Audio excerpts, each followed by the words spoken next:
Lunch time nila Marites. Kain tayo. Sino may gusto? Natawag naman si Rohel. Nandiyan na may mga Marites. Kanina pa yung tawag. Kamo siya.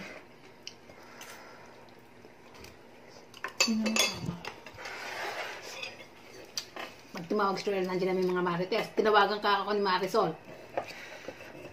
Alam niyo, kasama ko sa Ate Sinas. Kausap ko siya sa Ate Sinas kanina, diba, Ate? Kahapon pa yung sinasabi ko sa kanya. Sabi ko, may gusto ko kainin. Nagigising ko lang. Natulog ulit ka. Ano ko amo ko tulog. Basta yan na yung paborito niya. Basta pag meron niyang tinda dyan, yung ano, yung kote dyan. Ay, nakita ko meron.